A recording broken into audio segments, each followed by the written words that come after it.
je ne sais pas parler. Tu le sais. Je ne peux exprimer ce que toi tu as formé. Toi qui es omniscient, tu sais toutes choses. Comment transmettre ta sagesse? Moi qui ne suis que poussière.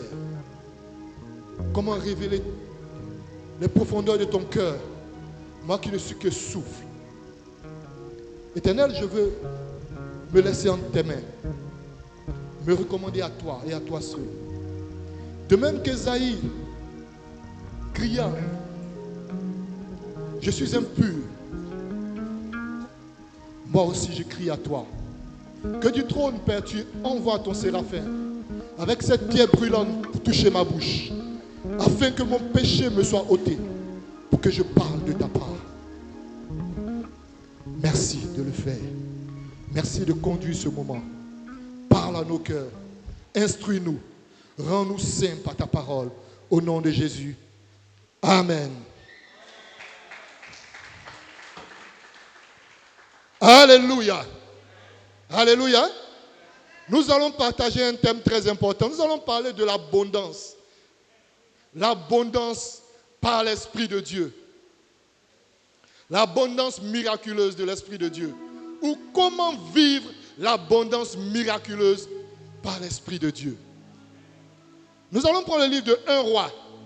1 roi 17. La lecture sera un peu longue. 1 roi 17, du verset 6 au verset 16.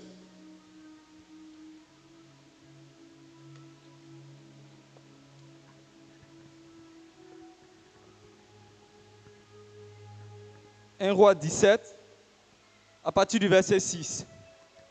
Les corbeaux lui apportèrent du pain et de la viande le matin, et du pain et de la viande le soir, et il buvait de l'eau du torrent. Mais au bout d'un certain temps, le torrent fut à sec, car il n'était point tombé de pluie dans le pays. Alors la parole de l'Éternel lui fut adressée en ces mots. Lève-toi, va à Sarepta, qui appartient à Sidon, et demeure là. Voici, j'y ai ordonné à une femme veuve de te nourrir. Il se leva et il alla à Sarepta. Comme il arrivait à l'entrée de la ville, voici, il y avait là une femme veuve qui ramassait du bois. Il l'appela et dit, « Va me chercher, je te prie, un peu d'eau dans un vase, afin que je boive. » Verset 11. Et elle alla en chercher. Il appela de nouveau et dit, « Apporte-moi, je te prie, un morceau de pain dans ta maison, dans ta main. » Et elle répondit, « L'Éternel ton Dieu est vivant. Je n'ai rien de cuit. Je n'ai qu'une poignée de farine dans un pot et un peu d'huile dans une cruche. Et voici, je ramasse 2 morceaux de bois, puis je rentrerai et je préparerai cela pour moi et pour mon fils. Nous mangerons, après quoi nous mourrons. » Élie lui dit, « Ne crains point, rentre, fais comme tu as dit. Seulement prépare-moi d'abord avec cela un petit gâteau et tu me l'apporteras. Tu en feras ensuite pour toi et pour ton fils. » Au verset 14, « Car ainsi parle l'Éternel, le Dieu d'Israël. La farine qui est dans le pot ne manquera point et l'huile qui est dans la cruche ne diminuera point jusqu'au jour où l'Éternel fera tomber de la pluie sur la face du sol. » Elle alla et elle fit selon la parole d'Élie. Et pendant longtemps, elle eut de quoi manger, elle et sa famille, aussi bien qu'Élie. La farine qui était dans le pot ne manqua point, et l'huile qui était dans la cruche ne diminua point, selon la parole que l'Éternel avait prononcée par Élie. Au verset 17, 16. Oui. Okay. Au verset 16. Au verset 16, je réponds. La farine qui était dans le pot ne manqua point, et l'huile qui était dans la cruche ne diminua point, selon la parole que l'Éternel avait prononcée par Élie. Amen. Alléluia. Nous connaissons tous cette parole. Nous connaissons tous les événements. La Bible nous parle d'Élie et de son ministère. Élie était un homme de Dieu rempli de l'esprit, rempli de la crainte de l'Éternel, rempli de l'onction. Élie a déclaré une parole à Akab. Il lui a dit, il ne pleuvra plus si ce n'est qu'à ma parole. Et depuis sa parole, il n'y a plus de pluie en Israël. La pluie a cessé pendant plusieurs années. Et l'Éternel a dit à Élie, retire-toi dans le désert où je prendrai soin de toi. Alléluia. Vous savez, souvent, Dieu fait des choses extraordinaires. Alors qu'il valide la prière d'Élie, il n'emmène pas Élie dans une forêt pour le nourrir. Il envoie Élie dans le désert. C'est la première des choses qu'il faut comprendre. Dieu a cette manière de faire qui veut nous emmener chaque jour à glorifier son nom.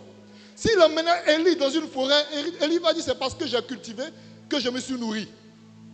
Le but de Dieu d'abord, c'est de comprendre que Dieu veut que nous dépendions de lui, quelles que soient les circonstances. Alors qu'Élie a parlé et qu'il y a eu sécheresse, il dit va dans le désert. Et il permet au corbeau de nourrir Élie auprès du torrent de Kérit.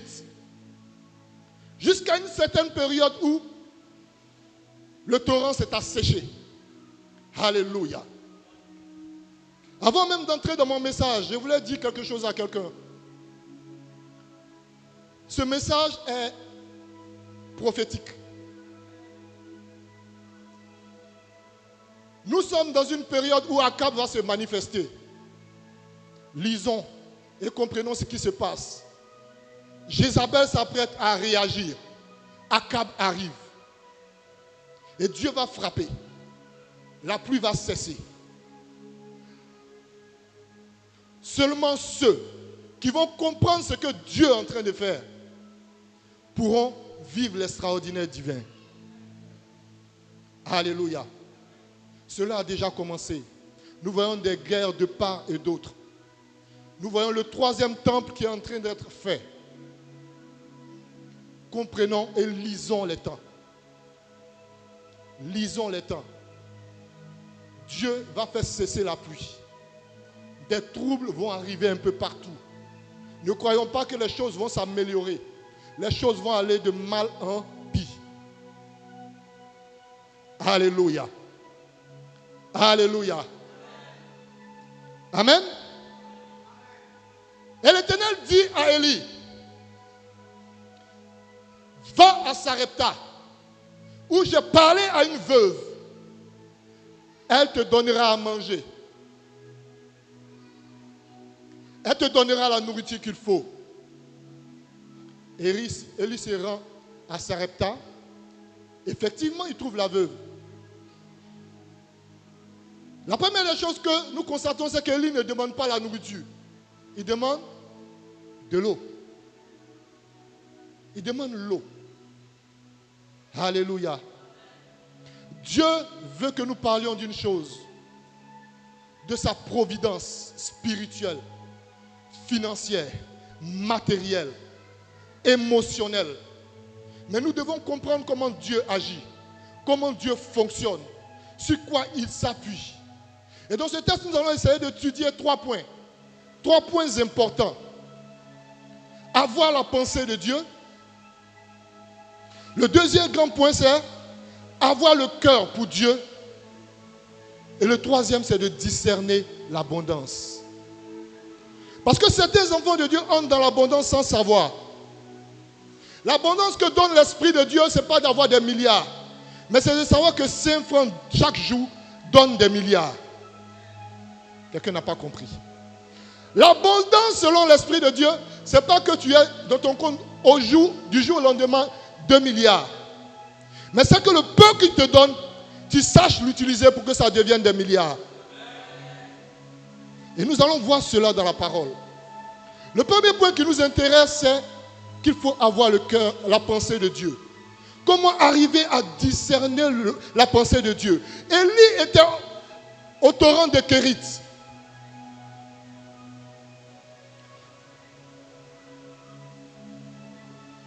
Comment comprendre les temps et les circonstances? La majorité des enfants de Dieu, nous n'arrivons pas à comprendre ce qui se passe dans nos vies. Et nous ratons des saisons. L'Éternel t'a mis à une certaine saison. Et tu as vu que des choses se sont asséchées. Il y a des choses qui sont en train de changer. Tu as fait une affaire, mais arrivé à un niveau, tu vois que tout est bloqué. Tu es dans une relation, mais tu vois que ça n'avance plus. Sûrement que Dieu veut que tu changes quelque chose. Mais tu vas essayer de forcer le destin. Selon ta volonté. Le même Dieu qui a dit à Élie, va dans le désert, je te nourrirai. C'est le même qui a permis que le torrent soit asséché. Le même Dieu qui t'a mis dans une circonstance peut permettre que cette circonstance s'assèche.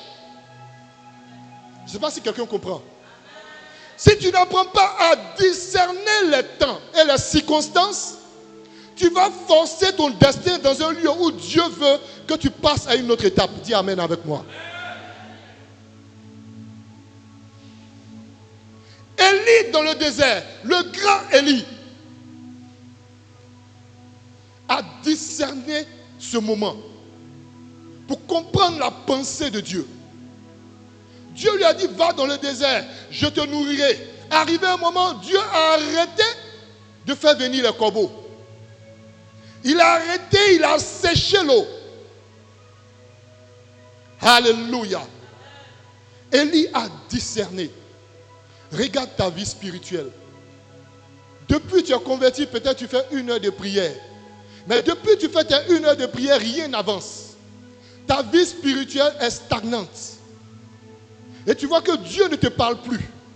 Plus de révélation, plus de prophétie, plus de paroles de connaissance. Tout est asséché. Parce que Dieu veut que tu le consultes pour passer à un autre niveau. Il a séché expressement le torrent. Il a arrêté de te parler. Il a arrêté de te révéler des choses parce qu'il veut que tu demandes et que tu comprennes que Dieu veut te faire passer à autre chose. Il faut apprendre à discerner ce qui se passe autour de nous. Alléluia. Tu vas prendre le livre de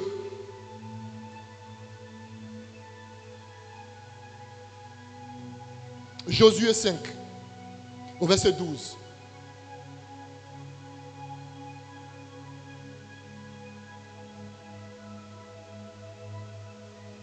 Josué 5, au verset 12. La Bible nous parle ici du peuple d'Israël qui est entré à Canaan.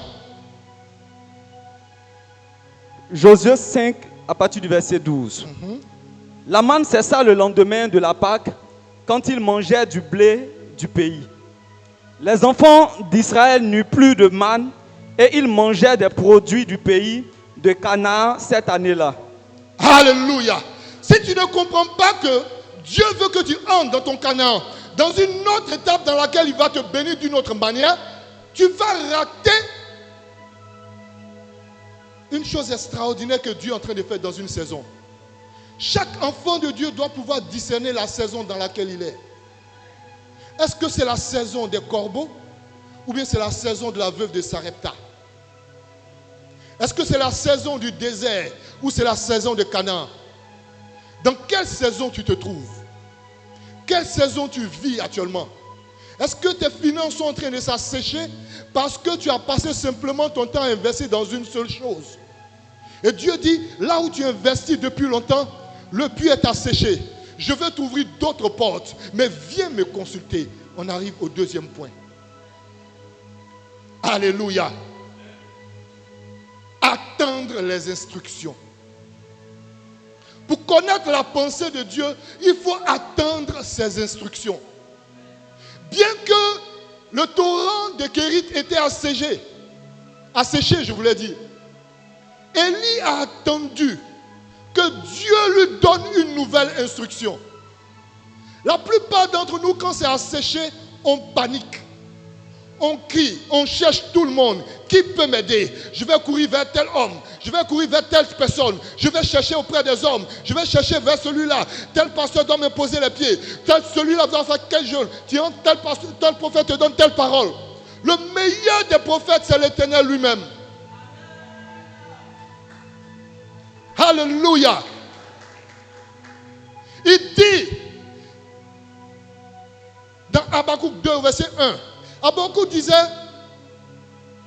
j'étais à mon poste, je veillais et j'attendais ce que l'Éternel me dirait quant à ma plainte. Quand tu es dans une situation où ça ne va pas, ne quitte pas ton poste d'abord. Reste là où il t'a mis jusqu'à ce qu'il te dise où tu dois partir. Si tu ne sais pas où tu vas partir, tu vas suivre ce que le diable va te dire de faire. Et tu vas rater quelque chose d'extraordinaire. Tu vas perdre beaucoup de temps dans le désert. Et là, quand tu vas te rendre compte, tu auras parcouru des kilomètres. Et tu vas faire des pas pour te retourner et chercher la face de Dieu. Le but de Dieu, c'est que nous ayons les instructions justes et vraies. Élie a attendu. Il a parlé à son Dieu. Il a crié à son Dieu. Père, c'est toi qui m'as envoyé à ce niveau. J'y suis. Le torrent est asséché. Les corbeaux ne viennent plus. Qu'est-ce que je fais? Où est-ce que je pars? Comment est-ce que je pars? Qui s'occupera de moi? Qu'est-ce que je dois faire ensuite? Qui je dois marier? Quelle affaire je dois faire? Qui doit pourvoir? Qui est l'associé avec qui je dois marcher? Père, qu'est-ce que je dois faire?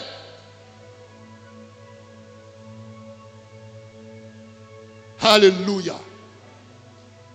Et à ce niveau, l'Éternel répond. J'ai parlé à une veuve.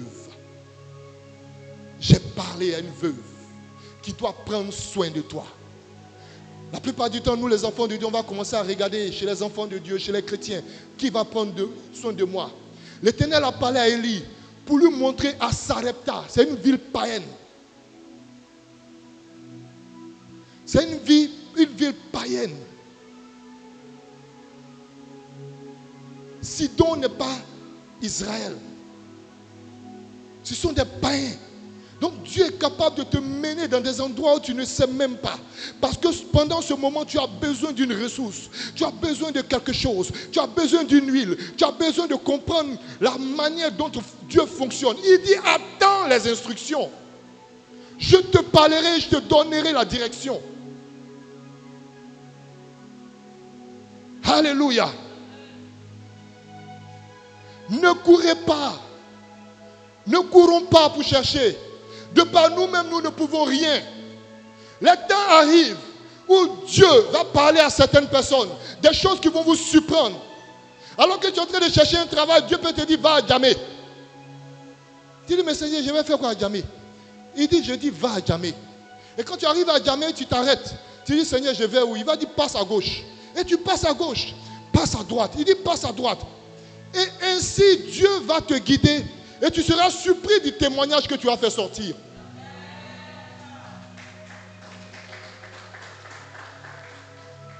Nous avons tendance à croire que nous sommes tellement intelligents, que nous avons tellement de connaissances, que nous avons tellement maîtrisé les choses. Mais le grand Élie, qui va faire descendre le feu du ciel, ne bouge pas sans que Dieu lui ait donné une direction.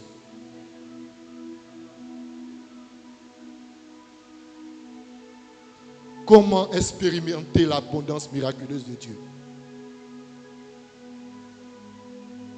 Connaître la situation dans laquelle tu es, dans quelle saison tu es. Attendre les instructions de Dieu. Et le troisième petit point, c'est de discerner la réponse de Dieu. Ça nous fatigue. Discerner la réponse de Dieu. Ça fatigue les enfants de Dieu. Quand on pose une question une fois à Dieu, qui n'a pas répondu, on commence à aller fouiller partout. Fouiller dans les livres, aller écouter celui-là, aller écouter celle-là. Dieu dit qu'il a deux manières principales de répondre. Deux. Alléluia. Dieu a répondu directement à Élie. Dieu peut te répondre directement par un songe, directement par un verset biblique, directement par un songe, directement par une inspiration dans ton cœur. Comme Dieu peut te répondre indirectement. La veuve de Sarepta avait un problème. Sûrement elle a crié dans son cœur, Père, voilà tout ce qui me reste. Mais lorsqu'Élie est arrivé, Élie n'a pas fait le miracle. Il dit, va prendre de l'eau. Donne-moi de l'eau. La plupart du temps, quand nous prions notre Dieu, nous nous rendons compte que quand tu pries pour un sujet, l'Éternel te montre autre chose. Qui a déjà vécu cela? Tu pries pour l'argent, Dieu dit prie pour la repentance du pays. Tu pries pour qu'on ouvre une porte, Dieu dit prie pour que les serviteurs de Dieu se répandent. Il dit, ce que tu demandes là, il a entendu, hein, mais fais comme il ne sait pas. Alléluia. Deux manières dont Dieu répond. Et la plupart du temps, quand il répond de la deuxième manière, on se décourage et on passe à autre chose. C'est que ça ne te tenait pas à cœur. C'est que ton cœur n'était pas pour cela à 100%. La veuve a écouté ce qu'Élie a demandé. Elle allait chercher l'eau. Et lui a vu son obéissance. Il dit, laisse l'eau. Va me faire du pain. Dieu ne va pas forcément te répondre directement. Dieu ne va pas donner une solution directe à ton problème. Dieu ne va pas forcément te dire ce que tu veux attendre du jour au lendemain. Il va passer par des circonstances. Il va passer par des moments détournés. Il va passer par mettre à l'épreuve ta patience, ton obéissance, ta résistance, ta soumission, avant de commencer à te répondre, avant de commencer à te donner sa direction. Avoir la pensée de Dieu. Alléluia. Alléluia. Quand tu fais ces choses, tu réussis à avoir la pensée de Dieu. Qu'est-ce que Dieu veut pour moi dans cette période? Comment est-ce que Dieu veut me conduire? J'apprends à discerner les temps et les circonstances. À quel niveau je suis?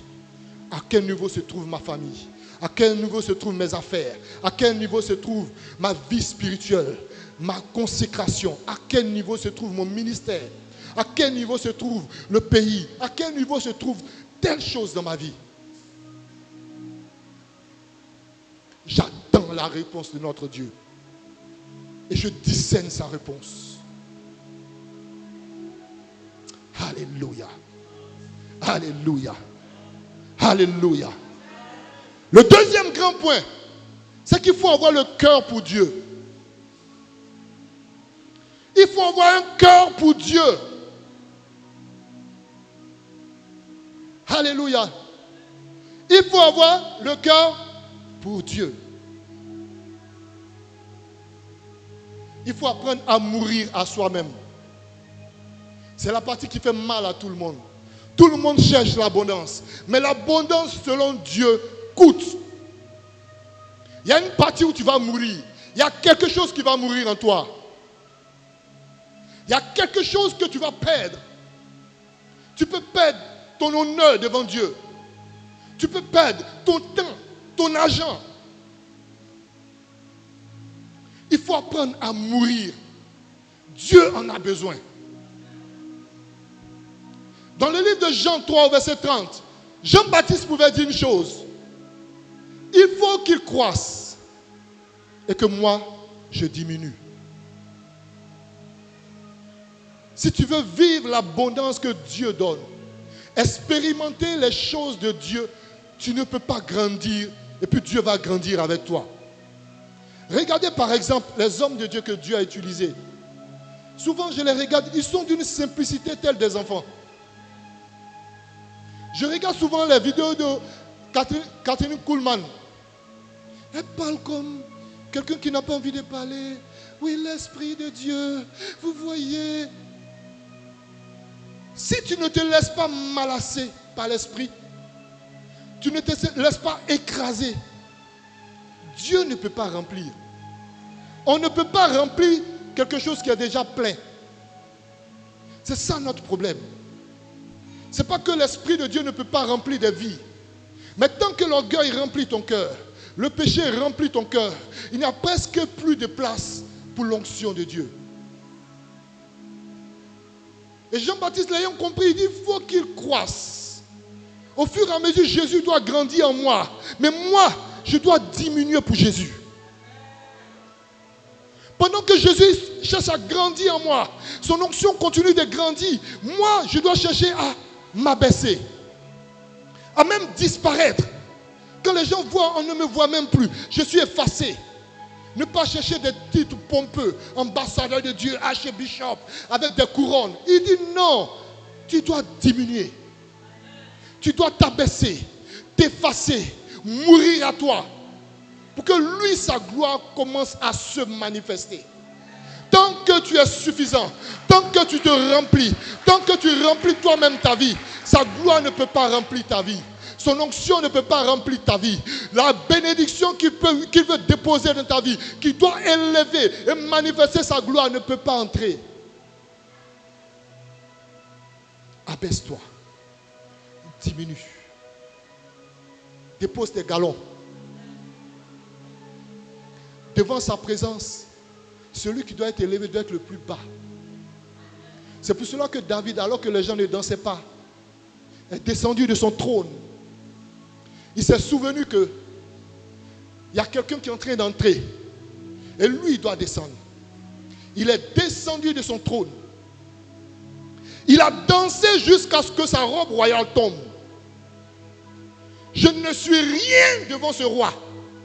Je ne suis rien devant ce Dieu. Il faut qu'il croisse. Mais moi, je descends. Alléluia. Alléluia. La veuve n'avait rien. Elle n'avait plus rien. Elle comptait simplement sur Dieu, sur la providence divine. Vous savez ce qui fait que les enfants de Dieu ne sont pas bénis? C'est que dès que Dieu met 10 milliards dans ton compte, tu te vois suffisant, arrivé. Même si Dieu te donne l'onction qui remplit ta vie, tu commences à être le prophète des nations. C'est toi qui écrases. C'est toi, pour te voir, il faut passer par un protocole très serré. Alléluia. Le jour où nous allons comprendre que même quand Dieu donne beaucoup, ce n'est rien à ses yeux. Seigneur, je n'ai rien, parce que c'est pour toi. Tout ce que nous avons lui appartient. Il nous a appelés comme des gestionnaires. Ce n'est pas à toi. Même ta vie ne t'appartient pas. Tout est à lui. Donc pourquoi s'orgueillir des choses qui ne sont pas à toi? Pourquoi être fier et se glorifier de ce qui appartient à autrui?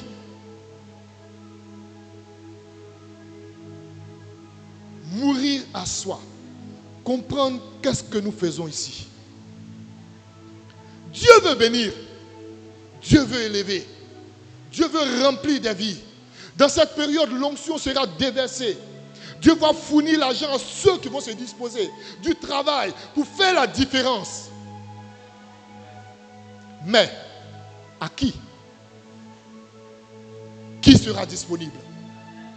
Qui sera disposé? Alléluia. Dans le livre de Jean 12, au verset 24, il dit, si le grain de blé qui ne tombe en terre et ne meurt, il ne peut porter de fruits. S'il n'y a pas de mort, Dieu ne peut pas faire luire ce qu'il veut. Il ne peut pas multiplier ce que tu n'as pas fait mourir. Je ne sais pas si quelqu'un comprend. Si tu gardes des choses pour toi-même, que tu es suffisant pour toi-même, le grain n'est pas tombé en terre. Mais quand tu acceptes que cette chose qui est en toi est en train de mourir en toi, pour que Dieu paraisse, Dieu va faire croître et va multiplier ce qu'il a mis en toi. Si tu crois que Dieu t'a donné juste un parler en langue ou une parole de prophétie et tu te glorifies, il ne va même plus te révéler les choses plus profondes de la parole de Dieu. Il va se limiter au peu que tu as. Parce que ça suffit à ta chair. Tu n'as pas accepté de faire mourir. Tu as conservé pour toi-même. Comme celui qui a conservé les talents. Il dit il faut multiplier. Accepter de faire mourir. Accepter de donner. Accepter d'ouvrir. Ça ne sert à rien. Je ne suis qu'un serviteur inutile. Je suis utile simplement pour sa gloire. Alléluia. Le deuxième point, c'est de donner à Dieu en priorité. L'Éternel est venu. Lorsqu'Élie est arrivé vers la veuve, il lui a dit, c'est vrai, il te reste seulement le pain et un peu d'huile. Va faire comme tu as dit, mais avant ça, prépare pour moi.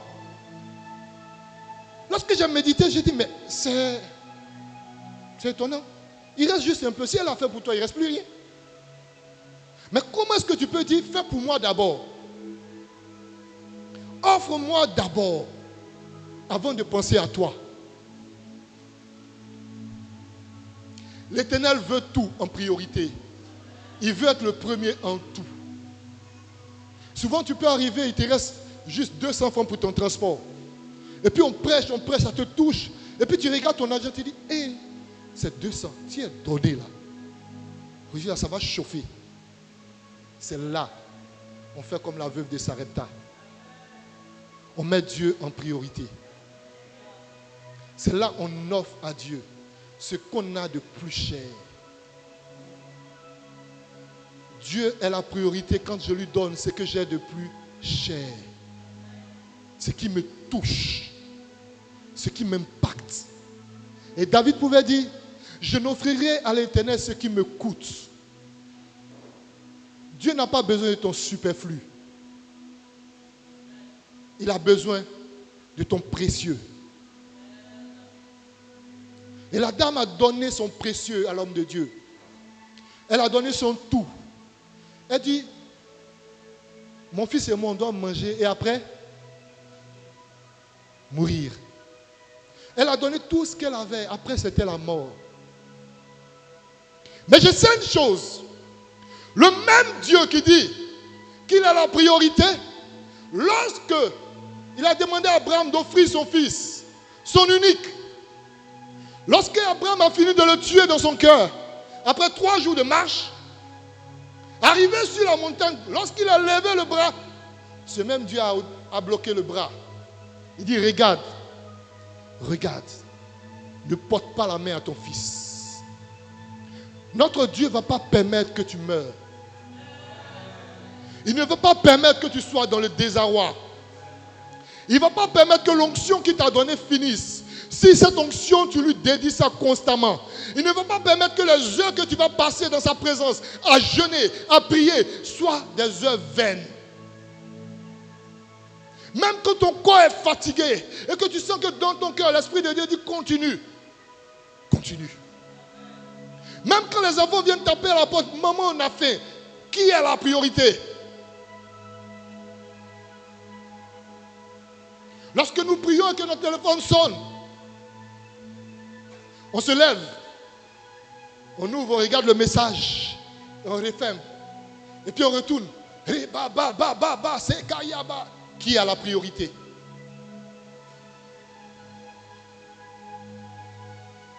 Qui a la priorité? Lorsque tu es en train de chanter pour la gloire de Dieu, et puis tu ouvres ton œil pour voir si les gens apprécient ta voix, qui a la priorité? Lorsque tu prêches avec de jolis mots, tu enrobes ta manière de faire, juste pour qu'on t'acclame, qui a la priorité? Nous cherchons l'abondance selon Dieu. Mais il veut donner l'abondance à ceux qui lui donnent la première place. Il ne partage pas sa gloire. Dieu ne partage pas sa gloire. Il veut oindre des gens qui seront prêts à donner tout pour sa gloire, à offrir tout pour sa gloire, à répandre tout pour sa gloire. Alléluia. Alléluia. Ce Dieu-là est disponible. c'est de comprendre que nous ne sommes rien. Nous n'avons rien apporté sur cette terre. Même le peu qu'il nous donne, chaque grain de riz qui entre dans ta bouche, c'est pas sa bonté. La plupart du temps, nous pensons que ce sont nos diplômes qui sont à l'origine de notre niveau. Mais ce sont ces grâces qui se renouvellent chaque jour. Ces bontés qui fait luire sur nos vies. C'est par sa miséricorde, par sa bonté qu'il arrive à nous donner ces choses, à faire luire sa grâce sur nos vies. Et nous sommes suffisants. Nous sommes arrivés.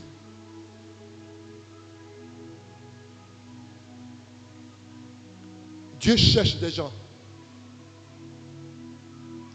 Dieu crie sa soif. Dieu cherche une personne.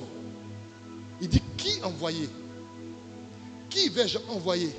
Qui va parler pour nous? Qui va représenter le royaume des cieux? Alors que le monde soupire et attend la révélation des fils de Dieu. Qui va se lever? Qui va dire, ma vie est un sacrifice. Ma vie, je l'abandonne.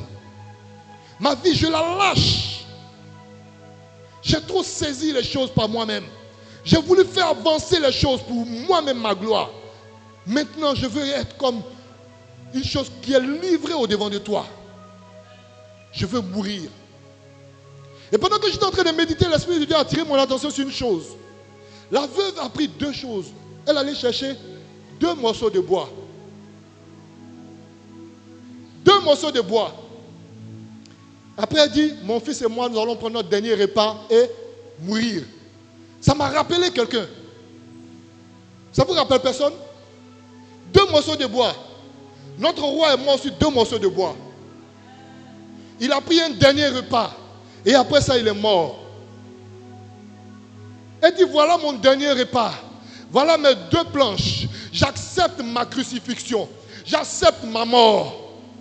La Bible nous demande à tous, tu ne peux vivre selon Dieu, expérimenter l'extraordinaire divin, le miraculeux, sans passer par la mort, sans lui abandonner ce qui t'appartient, sans lui dire maintenant Seigneur, je suis arrivé à un carrefour, j'ai lutté par moi-même, maintenant je ne peux plus, maintenant c'est ton temps, prends tout.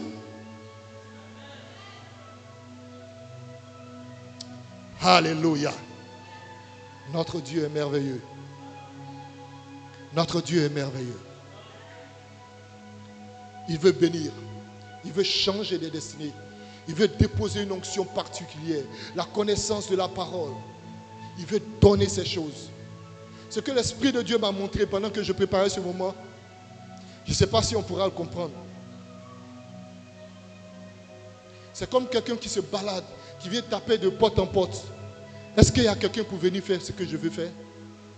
Est-ce qu'il y a quelqu'un qui veut? Est-ce qu'il y a quelqu'un? Est-ce qu'il y a quelqu'un? Je ne sais pas si vous imaginez un peu. C'est-à-dire, il frappe à la cœur de chacun de ses enfants de Dieu. Est-ce que quelqu'un est disponible pour venir faire? J'ai des choses, j'ai des grâces. Mon trésor est rempli.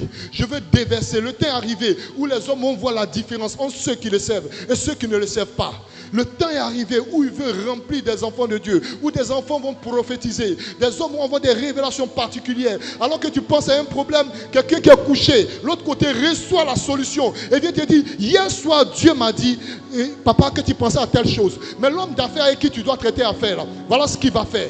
Est-ce que Dieu peut trouver quelqu'un? Dieu peut trouver des personnes qui vont se tenir dans sa présence pour qu'il déverse une abondance, pour déverser une abondance, pour faire clore, pour éclater sa gloire.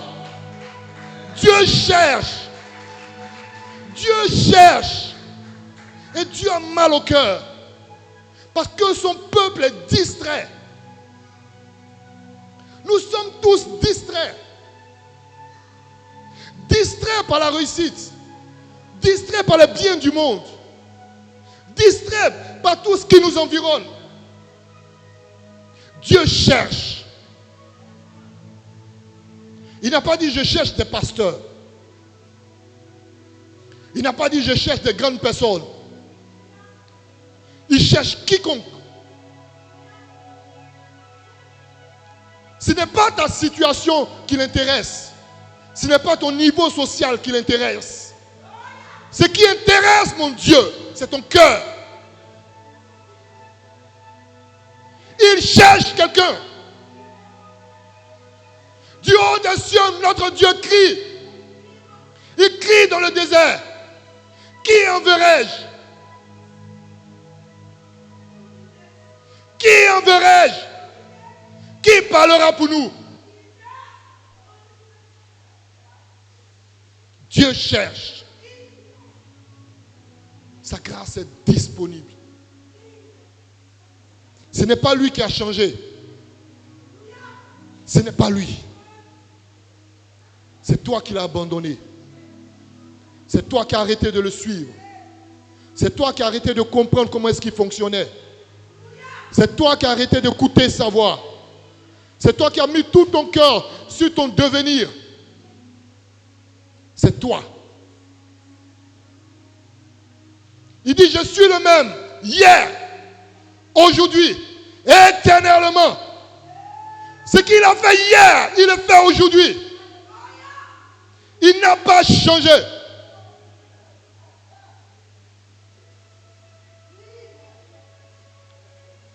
Gloire à ton nom, Père.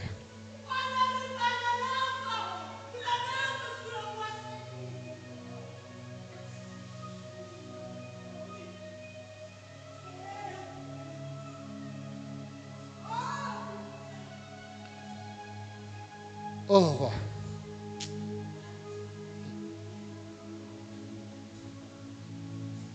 La main de mon Dieu est là. La main de notre Dieu est là. Il dit, je vais révéler mes serviteurs, mes servantes cachées.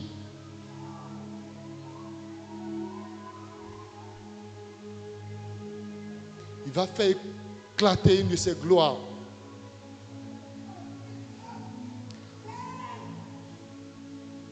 Il y a une parole que j'ai reçue dans la parole de Dieu. Il a dit, ils ont attristé son esprit et son esprit combattit contre eux. Je ne sais pas si vous comprenez. Quand Dieu t'appelle jusqu'à un certain niveau et puis commence à parler de la sorte, l'Esprit de Dieu peut devenir ton ennemi à cause de l'onction qu'il a mise dans ta vie, à cause de la grâce qu'il a déversée dans ta vie. Je prie que tu te repentes. Je prie que tu reprennes le chemin. Je prie que tu recommences à chercher sa face. Que tu recommences à chercher la communion que tu avais avec lui. Alléluia. Alléluia. Le troisième point, c'est de discerner l'abondance.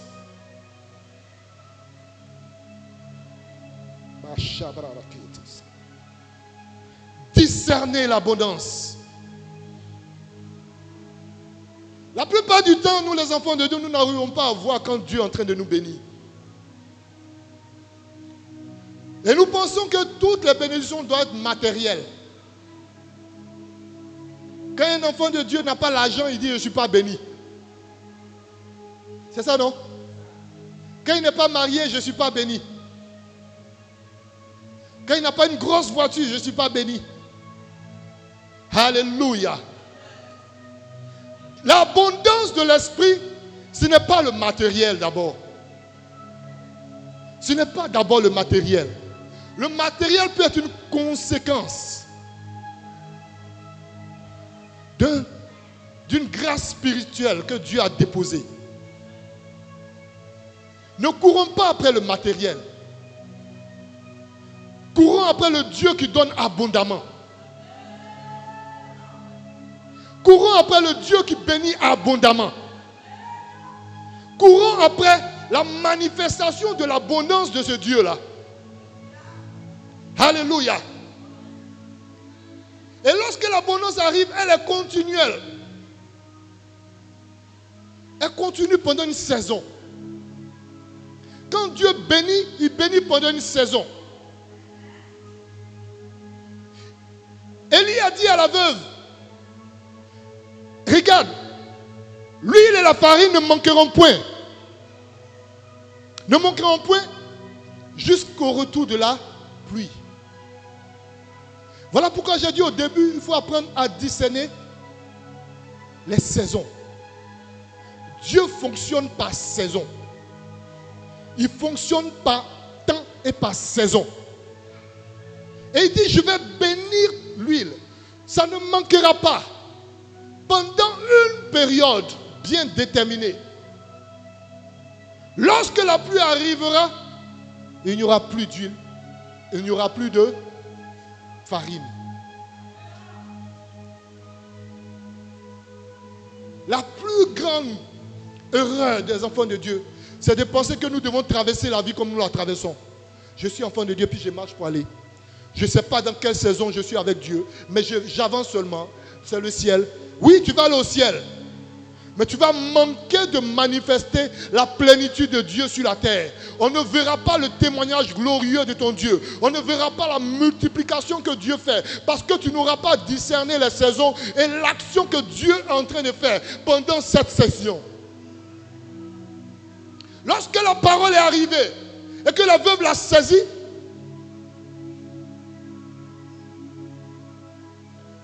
l'huile n'a pas manqué. La Bible n'a pas dit que Dieu a rempli sa cruche. La Bible n'a pas dit que Dieu a rempli de farine. On dit, ça ne finira pas. Point. Donc le petit niveau qu'elle a vu là, c'est ce petit niveau-là qui continue. C'est pour cela que je dis souvent, Dieu bénit les enfants de Dieu, mais ils ne se rendent pas compte qu'ils sont dans l'abondance de Dieu. Dieu peut te bénir d'un salaire de 500 000, mais ça suffit jusqu'à ça déborde. Et quand tu finis de dépenser, Dieu donne 500 000 encore. Le vrai problème, c'est que quand Dieu te donne, tu as peur. Tu te dis, il faut que je garde. Il faut que je conserve. Le peu de paroles de connaissance qu'il m'a donné, là, il faut que je garde en moi. On dit, tant que la veuve utilisait, Dieu remplaçait. Tant que tu gardes, Dieu ne remplace pas. Dieu te donne un don pour que ça serve. Tant que le don ne sert pas, Dieu ne remplace pas, il n'ajoute pas. Chaque fois qu'elle versait l'huile, il y a de l'huile qui arrivait. Alléluia. Chaque fois qu'elle versait encore d'huile, Dieu remplaçait le peu d'huile qu'il y avait. Chacun récupérait la farine, Dieu remettait la farine. Mais tu ne médites pas. Tu ne pries pas. Dieu t'a donné un peu, une portion d'esprit pour servir à l'église, pour servir le peuple. Il t'a donné un peu d'argent. Tu dis non, mon argent ne suffit pas. Je ne peux pas donner à l'église parce que ça ne suffit pas. Il faut que je cache, que je garde. Dieu ne va pas remplacer. Il faut garder. Tu seras là. Alléluia. Et une chose que Dieu m'a fait comprendre, plus tu veux que la quantité d'huile grandisse, prends un plus grand vase. C'est ta vie que tu dois changer. Ce n'est pas l'huile que tu dois chercher. Change ta vie. Prends un plus grand vase pour que l'huile qui est là-dedans soit de grande quantité. Alléluia. Change ta vie. Change ce qui est en toi. Si c'est une affaire que tu fais, commence à te former. Grandis. Apprends à avancer pour que Dieu donne encore une plus grande vision. Alléluia. L'abondance miraculeuse. Dieu ne va pas faire ce miracle sans toi. Dieu fera ce miracle avec toi. Il veut te remplir d'onction, de paroles, mais il a besoin de toi. Le bocal que tu as, si tu lui envoies une simple fiole, il va mettre l'huile d'une fiole. Mais si tu travailles ton comportement, tu travailles ta vie pour que tu sois un vase d'honneur, un vase plus large, Dieu remplira ce vase au niveau qu'il faut pour que tous profitent de cette onction.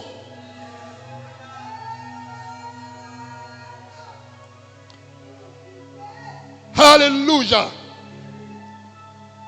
Alléluia. Tu vas prendre le livre de 2 Rois 4. Du verset 2 au verset 4. Soit tu augmentes le vase ou tu augmentes tes vases. Les vases dans lesquels tu vas déverser. Écoutez, si tu n'apprends pas à disperser, à donner, Dieu ne remplace pas. Lorsqu'Élie est arrivé, lis mon frère. 2 Rois 4 à partir du verset 2. De 2 à 4, oui. Élie lui dit, que puis-je faire pour toi? Dis-moi, qu'as-tu à la maison? Elle répondit, ta servante n'a rien du tout à la maison qu'un vase d'huile. Et il dit, va demander au dehors des vases chez tous tes voisins, des vases vides, et n'en demande pas un petit nombre. Au verset 4, quand tu seras rentré, tu fermeras la porte sur toi et sur tes enfants. Tu verseras dans tous ces vases et tu mettras de côté ceux qui seront pleins. Amen. Amen.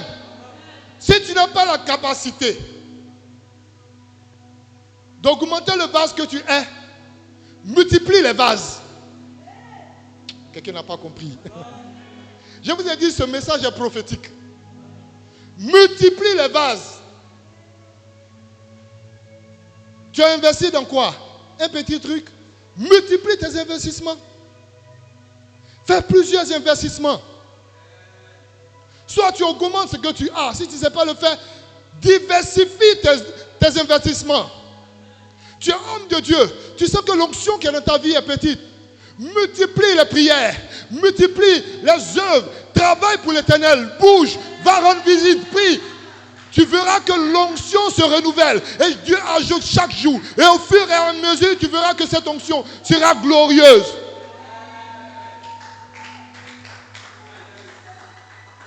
Alléluia. L'esprit est disponible. Il faut que le peuple de Dieu ait la sagesse. Demandez la sagesse de notre Dieu. Pour pouvoir comprendre là où nous allons. Et ce que Dieu veut faire avec nous. Alléluia. Alléluia.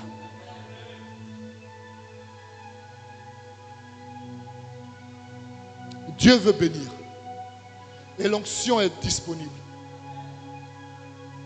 Sa puissance est là. Je vais demander à quelqu'un. Est-ce qu'il y a des torrents de ta vie qui sont asséchés? Tu vas baisser la tête pour prier.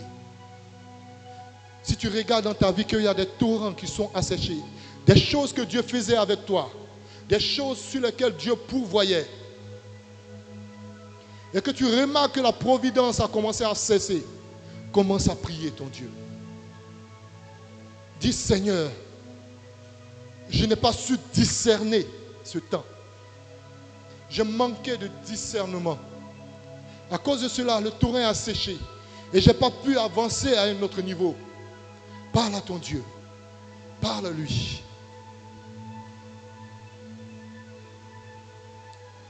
Bénissons ton nom, notre Dieu.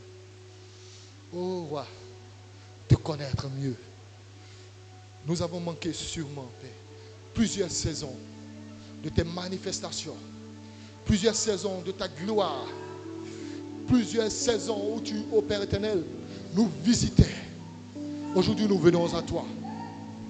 Nous venons, Père éternel, vers toi. Manifeste ta grandeur. Manifeste ton autorité. Manifeste ta puissance. Oh Père, pardon. Pardon. Ouvre nos yeux que nous comprenions. Nous voulons rester, Père éternel, à voir ta direction. Nous voulons avoir ta direction. Nous voulons savoir, Père éternel, la direction à prendre. Parle à nos cœurs, parle à nos esprits. Apprends-nous, Père, à nous abandonner maintenant. Et à vivre, oui, Père éternel, l'abondance spirituelle. L'abondance selon l'Esprit de Dieu. Ouvre des portes pour la fête de quelqu'un. Ouvre des portes pour le mariage. Ouvre des portes pour le travail. Ouvre des portes, oh notre Dieu. Au nom puissant de Jésus. Merci, Père. Merci pour ta grâce. Merci, Père éternel, notre Dieu. Donne-nous d'obéir à ta parole. Donne-nous, Père, de nous soumettre à toi et de donner gloire à ton nom. Au nom de Jésus. Amen. Est-ce qu'on peut acclamer la parole de Dieu?